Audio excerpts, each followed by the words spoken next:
नमस्कार, सादर प्रणाम। आप सभी का बहुत बहुत स्वागत है और आज हम आपके समक्ष उपस्थित है जनवरी 2023 माह का राशिफल लेकर। यह जो राशिफल है वो आप लग्न राशि के आधार पर फॉलो करते हैं तो यह राशिफल आपके ऊपर सटीक बैठता नजर आएगा। अगर आप नाम राशि एवं चंद्र राशि के आधार पर यह राशिफल देखते हैं तो यह राशिफल उतना प्रभावी नहीं रहता है जितना लग्न राशि के आधार पर रहता है। तो कृपा करके यह जो राशिफल है वो आप लग्न राशि के आधार पर फॉलो करते हैं तो यह राशिफल आपके ऊपर सटीक एवं टू द पॉइंट बैठता नजर आएगा।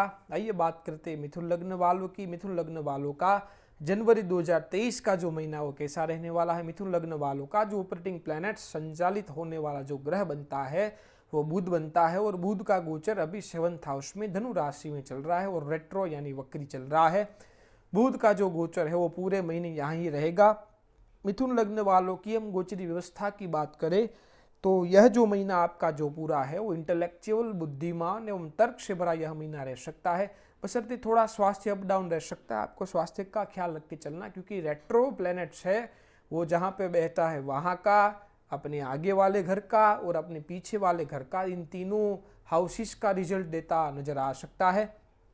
तो अपने स्वास्थ्य का थोड़ा ख्याल रख के चलना है। इन टाइमों में कोई बड़ा डिसीजन नहीं लेना है। आपके अंदर जो है वो डीप थिंकिंग ज़्यादा यह महीने रह सकती है। कोई सब्जेक्ट को लेकर आप रिसर्च करना चाहते हैं तो यह महीने कर सकते हैं, क्योंकि ये बुध जो है वो आपको वहाँ जड़ तक ले जाएगा। आपको जो है उग्रता जिद करने से बचना है, क्योंकि आपके 12th हाउस में मंगल का गोचर चल रहा है, वो भी रेट्रो है। तो उग्रता जिद करने से आपको बचना है। आपके पराक्रम साहस में वृद्धि देखने को मिल सकती है।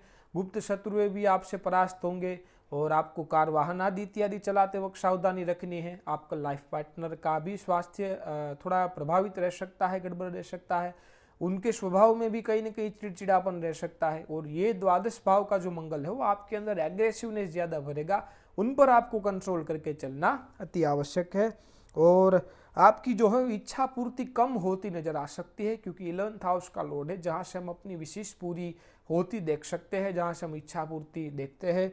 उनका जो लॉर्ड है वो 12th हाउस में चल रहा है, तो कहीं ना कहीं इच्छा पूर्ति में भी कहीं ना कहीं कमी आपको देखने को मिल सकती है। अपनी धारणाओं के मुताबिक आपके काम नहीं बनते, यह भी आप देख सकते हैं। लेकिन उन स्थितियों में आगे सुधार आएगा, ऐसा नहीं रहेगा, ठीक है। और अपने से छोटे भाई बहनों का भी यह महीने स्वास्थ्य प्रभावित होगा, तो उनका आपको ख्याल रख के चलना अति आवश्यक है। और 15 जनवरी के बाद जो है वो आपके सरकारी कामकाज जो है वो कहीं ना कहीं थोड़े रुक रुक के होते नजर आ सकते हैं। और अपने पिता के भी स्वास्थ्य का 15 जनवरी के बाद उनका स्वास्थ्य का ख्याल रख के चलना अति आवश्यक है। और लव लाइफ आपकी गड़बड़ रह सकती है, संतान का भी स्वास्थ्य महीने गड़बड़ रह सकता है। खास करके 22 तारीख तक अपने संतान की स्वास्थ्य का ख्याल रख के चलना है। लव लाइफ आपकी गड़बड़ रह सकती है। और 22 जनवरी के बाद आपको जो है वो कहीं ना कहीं लग्जरियस खर्च ज़्यादा रहेंगे, लग्जरियस यात्रा यह महीने आप करते नजर आ सकते हैं। और यह महीने यात्रा के योग बन रहे हैं। हम आपको यात्रा की तारीख बता देते हैं। 5 तारीख से लेकर 14 तारीख तक, 19 तारीख से लेकर 27 तारीख तक कोई न कोई यात्रा के योग बन रहे हैं। यात्रा के दरमियान कार वाहन आदि इत्यादि अगर आप चलाते हैं तो सावधानी पूर्वक चलाए तो बढ़िया रहेगा। 12th हाउस में मंगल चल रहा है, जो चोट चपेट एक्सीडेंट की घटना 100% कराता है। और मिथुन लग्न वालों के लिए यह जो मंगल है वो सर्वथा योग कारक नहीं बनता है, तो कृपा करके आपको ख्याल रख के चलना। यह मंगल तो 13 मार्च तक रहेगा 12th हाउस में, तो 13 मार्च तक तो आपको कार वाहन चलाने वक्त सावधानी रखनी अति आवश्यक है। बात कर लेते हैं एजुकेशन की। एजुकेशन को लेकर जो प्रारंभिक शिक्षा के विद्यार्थी उनके लिए यह गोचर, प्रारंभिक शिक्षा के विद्यार्थी उनके लिए गड़बड़ रह सकता है। लेकिन जो उच्च शिक्षा की पढ़ाई कर रहे हैं और जो पीएचडी की पढ़ाई कर रहे हैं, जो लॉ फील्ड से जुड़े हैं, डॉक्टर की पढ़ाई कर रहे हैं, रिसर्च कर रहे हैं, साइंस से कहीं ना कहीं जुड़े हैं, जो कहीं ना कहीं चार्टर्ड अकाउंटेंट की पढ़ाई कर रहे हैं, जो सीएस कंपनी सेक्रेटरी की पढ़ाई कर रहे हैं, उन सभी विद्यार्थियों के लिए यह गोचर बढ़िया साबित होगा। और बात कर लेती कैरियर की। कैरियर को लेकर स्थिति ठीक रहेगी, कोई दिक्कत नहीं है। 10th हाउस में बृहस्पति अभी चल रहा है, बशर्ते कार्यस्थल पर आपको उग्रता नहीं करनी है तो कोई दिक्कत नहीं है, बढ़िया रहेगा।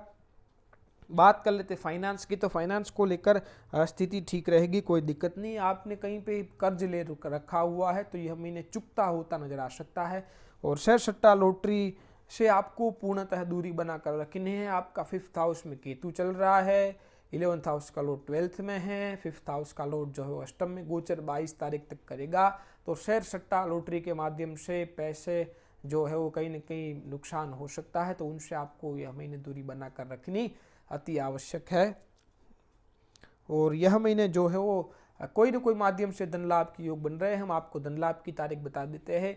यह जो तारीख है उन तारीखों में आपके रुके हुए फंसे हुए पैसे भी आपको प्राप्त हो सकते हैं, या उन तारीखों में आपको कोई ना कोई माध्यम से धन लाभ भी हो सकता है। हम आपको तारीख बता देते हैं। 1 तारीख से लेकर 4 तारीख तक, 8 तारीख, 9 तारीख, 13 तारीख से लेकर 18 तारीख तक, 21 तारीख से लेकर 24 तारीख तक और 28 तारीख से लेकर 31 तारीख तक कोई न कोई माध्यम से आपको धन लाभ होता नजर आ सकता है। बात कर लेते हैं वैवाहिक जीवन की। वैवाहिक जीवन को लेकर स्थिति ठीक रहेगी, कोई दिक्कत नहीं है, बशर्ते आपको उग्रता पर कंट्रोल करके चलना है। वो आपका लाइफ पार्टनर का भी स्वभाव में कहीं न कहीं थोड़ा चिड़चिड़ापन रह सकता है, उनका आपके लाइफ पार्टनर का भी यह महीने स्वास्थ्य प्रभावित रह सकता है। तो स्थिति को अपने अनुकूल करके चलते हैं तो कोई दिक्कत नहीं। बात कर लेते स्वास्थ्य की, तो स्वास्थ्य को लेकर स्थिति ठीक रहेगी, कोई दिक्कत नहीं, बशर्ते मौसमी बीमारी की चपेट में आप ना आए, उसका आपको ख्याल रखना है। जिनको पहले से पाइल्स, प्रोस्टेट या तो स्टोन को लेकर दिक्कत है, उनको अपने स्वास्थ्य का ख्याल रखना अति आवश्यक है। बात कर लेते हैं संतान की, तो संतान को लेकर यह महीने जो है थोड़ा गड़बड़ रह सकता है। जो लेडी ने संतान कंसीव करा रखी है उनको अपने स्वास्थ्य का ख्याल रख के चलना है। और जो व्यक्ति विवाह से ऑलरेडी जुड़ चुके हैं, जिनको संतान है, उनको भी जो है वो अपने संतान के भी स्वास्थ्य का ख्याल रखना अति आवश्यक है। और मिथुन लग्न वालों का जनवरी 2023 का जो महीना है वो बढ़िया साबित हो, उसके लिए हम आपको उपाय बता देते हैं। तो कृपा करके आप जो है उपाय जरूर कर लीजिएगा। प्रतिदिन आपको जो है ओम बूम बुधाय नमः बीज मंत्र का आपको यथासंभव जप करना है। संकट नाशन गणेश स्तोत्र का आपको हर रोज सुबह पाठ करना है और भगवान सूर्य को अर्घ्य देना है। और गायत्री मंत्र का आपको यथासंभव जप करना है। और आप जो भी आप बिजनेस करते हैं या जॉब करते हैं, जब भी आप घर से निकलते हैं तो अपने माता पिता के आशीर्वाद लेकर निकलते हैं। तो यह गोचर आपके लिए कहीं ना कहीं बढ़िया साबित होगा। अगर आप अपनी व्यक्तिगत जन्म कुंडली अध्ययन करवाना चाहते हैं तो स्क्रीन पर चल रहे नंबर पर आप हमसे संपर्क करके अपॉइंटमेंट बुक करा सकते हैं। नमस्कार।